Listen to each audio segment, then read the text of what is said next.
What's up, guys? I have another Ford F350. This is a Platinum and it has a high output power stroke. Here are the numbers on the door. That rear gross axle weight rating is going to be 7,230 pounds. Gross vehicle weight rating is going to be 12,000 pounds. 331 rear. And look at that payload, 3,872 pounds. Tire pressure 60 in the front, 80 in the rear. Now, of course, when you get the Mac Daddy truck, you get all the nice features. I mean, this truck has everything. It has that dual stage exhaust, which we're going to use. Has tow haul mode in the drive modes here. Let's go ahead and clear all that out. So let's go ahead and put it in tow haul. Okay. Backup cameras right here. Somebody complained I haven't been showing this, so I figured out to show it to you really quickly. We're already hooked up. Let's see how much it dropped. It's definitely leveled out. It dropped 2 3/4 inches. It's not even sitting on the bump stops, but I will say this is probably about 1,400 to 1,500 pounds tongue weight. Class 5 hitch. They did restyle this, so my chains get in there a lot easier compared to the last generation. You have your 7-pin. This truck does have 5th wheel prep package too. And here's what's inside the trailer. I put the wheels and tires up front. I just got done towing with a 3.5 liter EcoBoost F150. This was out back. Now it's here because I got a big boy truck, so I need more hitch weight. So figure 1,500 pounds. Whew. Man, there's just something about a Ford truck. These trucks feel really good when you put them under load. They are really good towing pickups, 100%. I'm hoping one day I can get 3 of the same similar trucks from Ram, Ford, and GM, and I want to drive them back to back to back just to see which one just does it the best. I love this tow menu. I think I showed it to you guys in the last video I did. Now I want to explain something really quickly.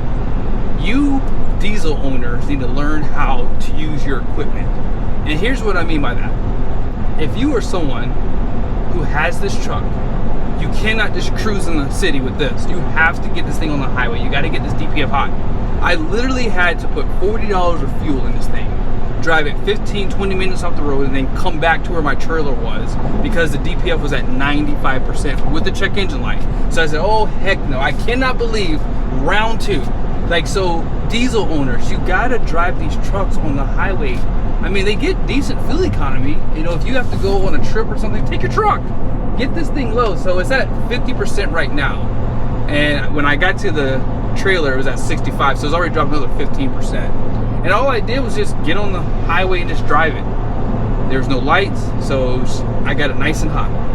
But the reason why I'm doing this test, basically again, because I just did a Ford F350 trimmer 2025 with the high output, is so I can show you guys this footage against my truck, which is a 2024 Ram.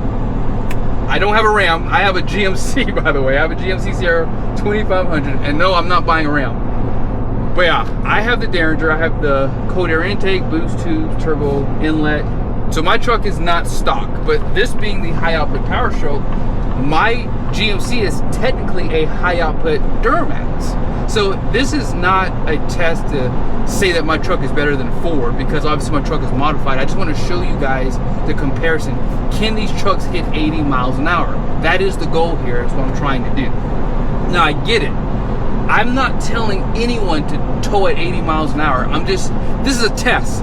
So my goodness, some of you guys are you just want to be in a bad mood. Like, I mean, seriously.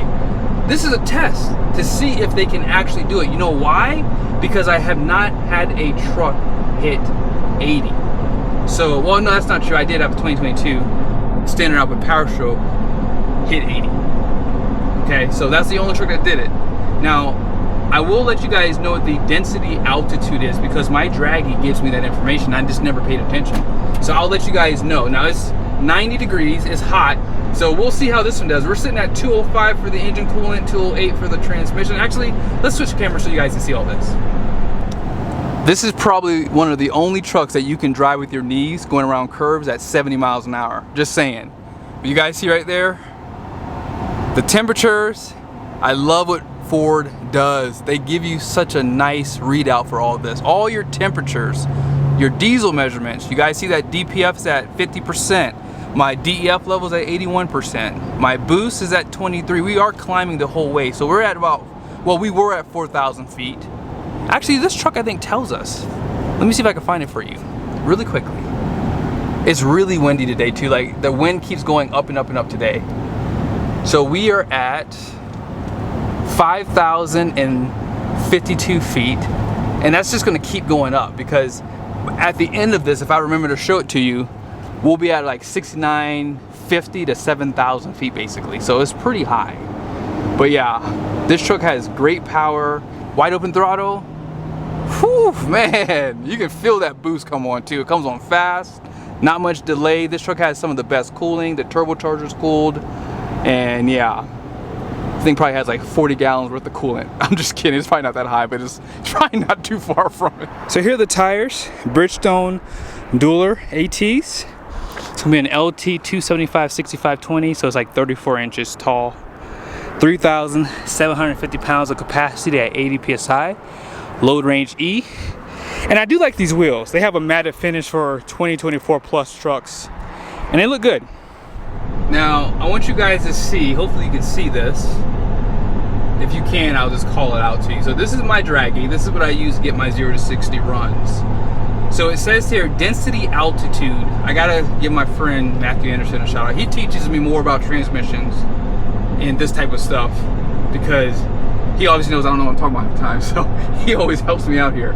But the reality is 8538 is the density altitude. Now, obviously we're at 5,416 feet altitude, okay?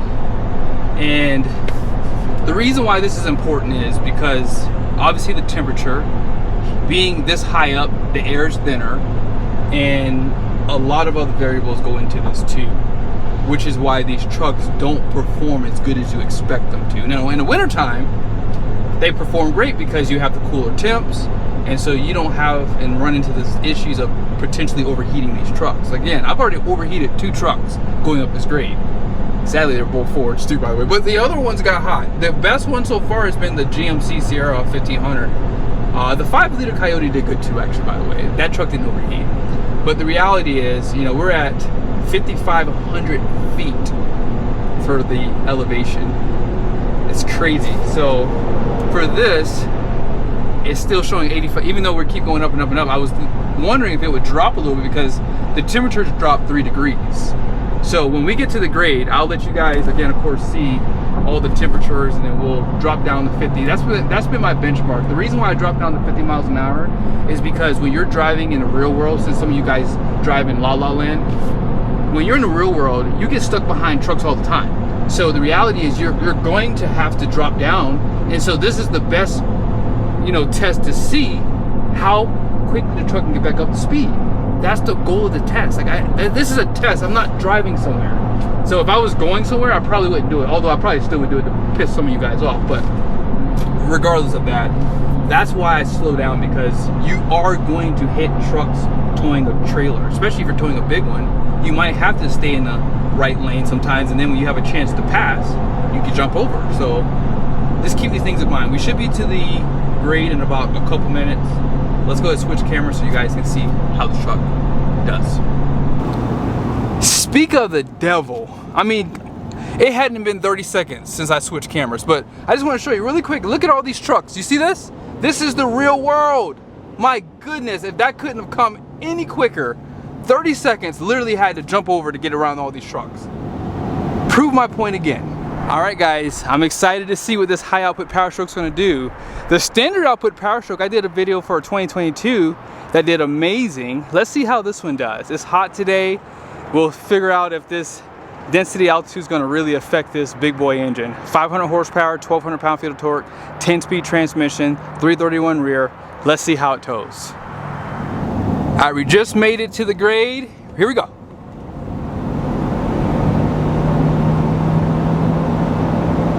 You guys see the fuel economy? We're at 7.1, which is, I would say that's very, very, very good. There's no sun on the truck either, which is going to help this too. So far, this truck's doing a lot better than that trimmer. Now, sometimes having the lower gearing, it possibly could hurt you. There goes the fans. You guys see those temperatures?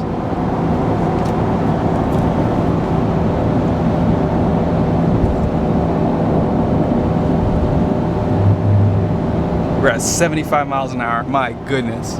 Already too. Let me go ahead and get over 76. Oh, let's go. Let's go. Again, I got to jump all the way over because still trucks. Come on, baby. I want to see 80. I want to see 80 today. 27 PSI for the boost. Let's go. What? 80. Man, finally we got a truck to do it. Let's see if we go 81. Set it high, baby. Set it high for my Derringer test. Oh, we lost one. That's okay, because it gets like, I want to say it gets like to 7% in some spots. Come on, hit 81. If you get 81, wow, I'm impressed. 500 horsepower though, but still. That's all of it, guys. Remember the air density, and remember the density altitude affects these tests. I probably could get to 85, you know, if we're at the top, by the way. If it was like 60 degrees outside. I mean, right now it's 82, but still, you have to keep in mind, it's still hot outside. So, really impressed. You guys see those temperatures? Transmission is the only one I was really concerned about, but I mean, 222 ain't bad. You guys see the analog gauges up there too, so they're all in line. This is a good truck, guys. It really is. Do I have the exhaust brake on? Yeah, I do have it on. Oh yeah, you can see engine brake. I almost wonder with the 355 is the engine brake a little bit stronger, because I felt like when I was coming down this little grade here, that trimmer was really doing its thing.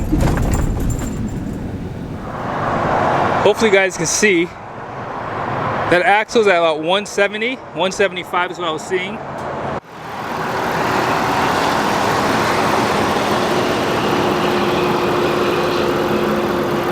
About 300 degrees back there. Here's your EGR. Love the way they do their intake on these trucks. 125, about 160 inside the engine bay. Good stuff. Let's get back on the road. Pretty much at the height, we're at 7,004 feet for the elevation. And let's go ahead and jump back over to that diesel page so you guys can see these temperatures, or not temperatures, I'm sorry, you want to see that engine brake work in there. So we're going 66 and we're just maintaining. We're in 8th gear. You guys probably saw that earlier today. Oh, this is great. Maintaining the speed. We're not going any higher. That's a huge win. So this truck having the stability that it has, I don't mind. Oh wow, we lost a mile an hour. I don't mind going this fast. I don't mind going 65, but when I have a half ton, I want to be going 50. But with this truck here, with that exhaust brake, it's great. Let's go ahead and tap the brakes. Oh man, look at that guy. Drop down to 6th gear. We're at 47%. Unfortunately, oh shoot. Wow, people, sorry about that, guys. You know, oh man, I feel like my point's being proven over and over again. You just have to understand that towing is not an easy thing to do. I was going way too fast. I saw how slow that truck was going. I scared the crap out of myself. But yeah, it passes. I mean, We didn't go up in speed, that's really the parameter I go after for this test, is how much will it maintain speed. And you guys see right there, this truck is good at 65. I mean, if you want to see if it'll drop speed, let's see.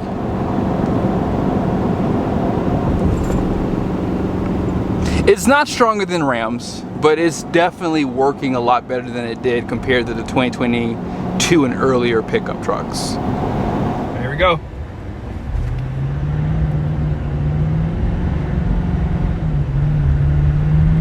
$30.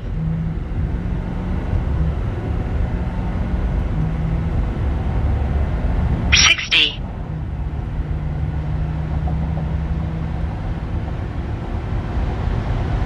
Quarter mile. All right, we're at 9.6 mpg, 35.9 miles driven. You guys see the time there. And if you want to see the DPF, did I do a good job? 35%, man, I think it's clogged up. I think it's safe to say this truck took first place. Now, I've never tested an F350, because that has a 430 rear, right? And that could be a huge game changer between this and that. So, at the end of the day, this truck did amazing. You guys see it's windy today. And I felt the trailer back there a few times, I will admit. But the gusts are about 30 miles an hour for what I saw on the weather app. With the high density altitude, warmer temperatures, this truck performed very well. Ford makes a great truck. Nobody's hating on Ford, and if you are, you shouldn't, because they do make some of the best towing pickups on the market. Their exhaust brake is fixed, maintains speed well, performance is amazing. I mean, stopping is the most important thing, and they've checked that box already for this truck. So there ain't nothing to talk about. I gotta go get my GMC here and see how it does. Later.